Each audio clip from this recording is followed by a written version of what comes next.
Bidar DC ಕಚೇರಿ ಎದುರು ಅತಿಥಿ ಉಪನ್ಯಾಸಕರ ಅನಿರ್ದಿಷ್ಟಾವಧಿ ಪ್ರತಿಭಟನೆ. ಕಾಯಂ ಮಾತಿಗೆ ಆಗ್ರಹಿಸಿ ಧರಣಿ 19ನೇ ದಿನಕ್ಕೆ ಹೋರಾಟ ಮುಂದುವರಿಕೆ. ಜಿಲ್ಲಾಧ್ಯಕ್ಷ ಅನಿಲ್ ಕುಮಾರ್ ಎಂ ಸಿಂಧೆ ನೇತೃತ್ವದಲ್ಲಿ ಪ್ರತಿಭಟನೆ. ಸರ್ಕಾರಿ ಪ್ರಥಮ ದರ್ಜೆ ಕಾಲೇಜುಗಳ ಹಲವಾರು ವರ್ಷಗಳಿಂದ ಅತಿಥಿ ಉಪನ್ಯಾಸಕರು ಕಾರ್ಯನಿರ್ವಹಿಸುತ್ತಿರುವವರ ಸೇವೆಯನ್ನು ಖಾಯಂಗೊಳಿಸಬೇಕೆಂದು ಆಗ್ರಹಿಸಿ ಜಿಲ್ಲಾಧಿಕಾರಿ ಕಚೇರಿ ಮುಂದೆ ಮಂಗಳವಾರದಿಂದ ಅತಿಥಿ ಉಪನ್ಯಾಸಕರು ಅನಿರ್ದಿಷ್ಟಾವಧಿ ಧರಣಿ ಆರಂಭಿಸಿದರು. 16 ವರ್ಷಗಳಿಂದ ಅತಿಥಿ ಉಪನ್ಯಾಸಕರಾಗಿ ಕರ್ತವ್ಯ ನಿರ್ವಹಿಸುತ್ತಿದ್ದೇವೆ. ಲಕ್ಷಾಂತರ ಮಕ್ಕಳ ಭವಿಷ್ಯವನ್ನು ರೂಪಿಸಿದ್ದೇವೆ. ಆದರೆ ಜೀವನಕ್ಕೊಂದು ಭದ್ರತೆ ಇಲ್ಲದಂತಾಗಿ ನಮ್ಮ ಭವಿಷ್ಯವೇ ಮಂಕು ಕವಿದಿದೆ. ಎಷ್ಟೋ ಕುಟುಂಬಗಳು ಆರ್ಥಿಕ ಸಂಕಷ್ಟ ಸಿಲುಕಿವೆ. ಆದ್ದರಿಂದ ಕೂಡಲೇ ಕಾಯಂ ಮಾತಿಗೆ ಕ್ರಮ ಕೈಗೊಳ್ಳಬೇಕೆಂದು ಆಗ್ರಹಿಸಿದರು.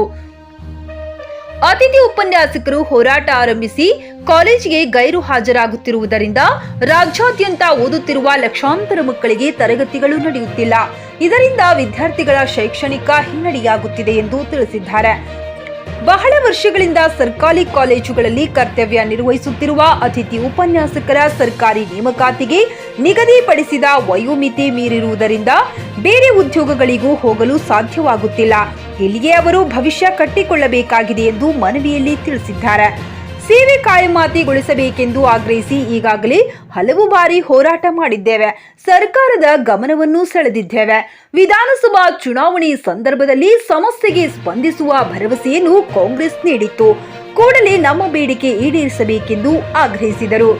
ರಾಜ್ಯ ಅತಿಥಿ ಉಪನ್ಯಾಸಕರ ಸಂಘದ ಜಿಲ್ಲಾ ಘಟಕದ ಅಧ್ಯಕ್ಷ ಅನಿಲ್ ಕುಮಾರ್ ಶಿಂಧೆ, ಡಾಕ್ಟರ್ ಧನ್ರಾಜ್, ವೆಂಕಟ್ ಜಾಧವ್, ಬಸವರಾಜ್, ಬಾಲಾಜಿ, ವನಿತಾ ವಾಂಗೆ, ಬೇಬಿ, ಆಶಾ, ಅಶ್ವಿನಿ, ಚಂದ್ರಕಾಂತ್, ಪ್ರದೀಪ್ ರಾಜೋಳಿ ಮತ್ತು ಚೇತನ್, ಡಾಕ್ಟರ್ ಮಹೇಶ್ವರಿ ಹೆಡೆ, ಗಂಗು ಗಾಯತ್ರಿ, ಸಂಗೀತಾ, ಶಾಲಿನಿ ಮತ್ತಿತರರು ಪಾಲ್ಗೊಂಡಿದ್ದರು.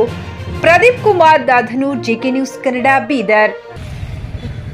23ನೇ ತಾರೀಕು ಹಿಡ್ಕೊಂಡೇನಪ್ಪ ಅಂದ್ರೆ ಇಡೀ ರಾಜ್ಯಾದ್ಯಂತ 420 ಸರ್ಕಾರಿ ಪ್ರಥಮ ದರ್ಜೆ ಕಾಲೇಜುಗಳಲ್ಲಿ ಅತಿಥಿ ಉಪನ್ಯಾಸಕರು ಅನಿರ್ದಿಷ್ಟ ಧರಣಿಗೆ ಕರೆಯನ್ನು ಕೊಟ್ಟಿದ್ದಾರೆ.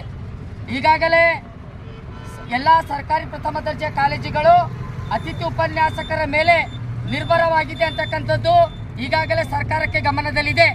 ಈಗಾಗಲೇ ಬೆಳಗಾವಿ ಅಧಿವೇಶನದಲ್ಲಿ ಉನ್ನತ ಶಿಕ್ಷಣ ಸಚಿವರು ನಮ್ಮನ್ನ ಆದಷ್ಟು ಬೇಗ ಏನಪ್ಪಾ ಅಂದ್ರೆ ನಿಮಗೆ ಒಂದು ನ್ಯಾಯಯುತವಾಗಿರ್ತಕ್ಕಂಥ ತಮ್ಮ ಹೋರಾಟಕ್ಕೆ ಒಂದೇನಪ್ಪ ಅಂದ್ರೆ ನಾನು ಒಂದು ವ್ಯವಸ್ಥೆಯನ್ನ ಮಾಡ್ತೀನಿ ಅಂತಕ್ಕಂಥ ಮಾತನ್ನ ಹೇಳಿದ್ರು. ಆದರೂ ಇಲ್ಲಿವರೆಗೆ ಏನಪ್ಪಾ ಅಂದ್ರೆ ಯಾವುದೇ ರೀತಿಯಾಗಿ ಲಿಖಿತ ರೂಪದಲ್ಲಿ ನಮಗೆ ಆದೇಶವನ್ನ ಕೊಡಲಿಲ್ಲ. ಈಗ ಅದಕ್ಕಾಗಿ ಏನಪ್ಪಾ ಅಂದ್ರೆ ನಾವು ಈ ಮುಷ್ಕರವನ್ನ ಹೀಗೆ ಇವತ್ತು 19ನೇ ದಿವಸ ಏನಪ್ಪಾ ಅಂದ್ರೆ ಈ ಮುಷ್ಕರವನ್ನ ಮುಂದುವರಿತಾ ಇದೆ. ಅತಿಥಿ ಉಪನ್ಯಾಸಕರ ಬೇಡಿಕೆಗಳನ್ನ ಆದಷ್ಟು ಬೇಗ ಕರ್ನಾಟಕದ ಮುಖ್ಯಮಂತ್ರಿ ಮತ್ತು ಉನ್ನತ ಶಿಕ್ಷಣ ಸಚಿವರು ಇದನ್ನ ಬಗೆಹರಿಸಬೇಕು. ಎಲ್ಲಾ ರಾಜ್ಯಗಳಲ್ಲಿ ಪಂಜಾಬ್ ಆಗಿರ್ಬೋದು, ಹರಿಯಾಣ ಆಗಿರ್ಬೋದು, ಮತ್ತು ಗುಜರಾತ್ ಆಗಿರ್ಬೋದು, ಮಧ್ಯಪ್ರದೇಶ ಆಗಿರ್ಬೋದು, ಹಲವಾರು ರಾಜ್ಯಗಳೇನಪ್ಪ ಅಂದ್ರೆ ಅತಿಥಿ ಉಪನ್ಯಾಸಕರನ್ನ ಖಾಯಂಗೊಳಿಸಿದೆ. ಇವತ್ತು ನಾನು ಕರ್ನಾಟಕ ಸರ್ಕಾರಕ್ಕೆ ಒಂದು ಪ್ರಶ್ನೆ ಕೇಳ್ತಾ ಇದ್ದೀನಿ. ಎಲ್ಲ ಸರ್ಕಾರಕ್ಕೆ ಒಂದು ಬೇರೆ ಕಾನೂನು ಇದೆ, ನಿಮ್ಮ ಸರ್ಕಾರಕ್ಕೆ ಏನಪ್ಪ ಅಂದ್ರೆ ಬೇರೆ ಸಂವಿಧಾನ ಇದೆ ಸ್ವಾಮಿ. ನಿಮ್ಮ ಪ್ರಣಾಳಿಕೆಯಲ್ಲಿ ನೀವು ಹಾಕಿದ್ದೀರಿ ಅತಿಥಿ ಉಪನ್ಯಾಸಕರನ್ನ ಖಾಯಂಗೊಳಿಸ್ತೆ ಅಂತ ಹೇಳಿದ್ದೀರಿ. ದಯಮಾಡಿ ನುಡಿದಂತೆ ನಡೆಯುವಂತ ಸರ್ಕಾರ ನಡೆಸ್ಕೊಳ್ತಾ ಇದ್ದೀರಿ. ಆದಷ್ಟು ಬೇಗ ನಮ್ಮನ್ನ ಖಾಯಮಾತಿಗೊಳಿಸಬೇಕು. ಖಾಯಮಾತಿಯನ್ನು ನಮಗೆ ಮಾಡಬೇಕು. ವಿವಿಧ ರಾಜ್ಯಗಳಲ್ಲಿ ಯಾವ ರೀತಿ ಖಾಯಮಾತಿ ಲಿಖಿತ ರೂಪದಲ್ಲಿ ಕೊಟ್ಟಿದೆ ಅದೇ ರೀತಿಯಾಗಿ ನಮಗೂ ಕೂಡ ಲಿಖಿತ ರೂಪದಲ್ಲಿ ಕರ್ನಾಟಕ ಸರ್ಕಾರ ಕೊಡಬೇಕು. ಕೊಟ್ಟಾಗ ಮಾತ್ರ ಈ ಅನಿರ್ದಿಷ್ಟ ದಂಡಿಯನ್ನ ಕೈ ಬಿಡ್ತೀವಿ. ಇಲ್ಲವಾದ್ರೆ ನಮ್ಮ ಹೋರಾಟಕ್ಕೆ ನಾವು ಇದೇ ರೀತಿಯಾಗಿ ಮುಂದುವರಿಸ್ತೀವಿ ಅಂತಕ್ಕಂಥ ಮಾತನ್ನ ತಮ್ಮ ಮಾಧ್ಯಮದ ಮೂಲಕ ಹೇಳಿಕೆ ಇಚ್ಛಿಸ್ತಾ ಇದ್ದೇನೆ. ಬೆಳಗಾವಿಗೆ ಈಗಾಗಲೇ ಹೋಗಿದ್ದೀವಿ ಸರ್. ಸುಮಾರು 10,000 ಮೇಲ್ಪಟ್ಟು ಜನರೇನಪ್ಪ ಅಂದ್ರೆ ನಮ್ಮ ರಾಜ್ಯಾಧ್ಯಕ್ಷರಾಗಿರ್ತಕ್ಕಂಥ ಕಲ್ಮನಿಯವರ ನೇತೃತ್ವದಲ್ಲಿ ಇವತ್ತು ಹೋರಾಟನ ಮಾಡಿ ಸರ್ಕಾರಕ್ಕೆ ಏನಪ್ಪ ಅಂದ್ರೆ ನಮ್ಮ ಬೇಡಿಕೆಗಳನ್ನ ನಾವು ಅಲ್ಲಿ ಸಲ್ಲಿಸಿದ್ದೇವೆ. ಉನ್ನತ ಶಿಕ್ಷಣ ಸಚಿವರು ಹೇಳಿದ್ದಾರೆ ಆದಷ್ಟು ಬೇಗ ನಮ್ಮ ಸಮಸ್ಯೆಯನ್ನು ಬಗೆಹರಿಸ್ತೀವಿ ಅಂತಕ್ಕಂಥ ಹೇಳಿದ್ದಾರೆ. ಆದರೆ ನಮ್ಮ ರಾಜ್ಯಾಧ್ಯಕ್ಷರು ಹೇಳಿದ್ದಾರೆ ಲಿಖಿತ ರೂಪದಲ್ಲಿ ನೀವು ನಮ್ಮನ್ನ ಕೊಡಿ. ಲಿಖಿತ ರೂಪದಲ್ಲಿ ಎಲ್ಲಿವರೆಗೆ ನೀವು ಕೊಡುವುದಿಲ್ಲ ಅಲ್ಲಿವರೆಗೆ ನಾವು ಹೋರಾಟವನ್ನ ಕೈ ಬಿಡುವುದಿಲ್ಲ ಅಂತಕ್ಕಂಥ ಮಾತನ್ನ ಅಲ್ಲೇ ಹೇಳೇನಪ್ಪ ಅಂದ್ರೆ ನಮ್ಮ ಅನಿರ್ದಿಷ್ಟ ಧರಣಿಯನ್ನು ನಾವು ಮುಂದುವರಿಸ್ತಾ ಇದ್ದೀವಿ. ನನ್ನ ಹೆಸರು ಅನಿಲ್ ಕುಮಾರ್ ಶಿಂಧೆ, ಜಿಲ್ಲಾಧ್ಯಕ್ಷ, ಕರ್ನಾಟಕ ರಾಜ್ಯ ಅತಿಥಿ ಉಪನ್ಯಾಸಕರ ಸಂಘ, ಬೀದರ್.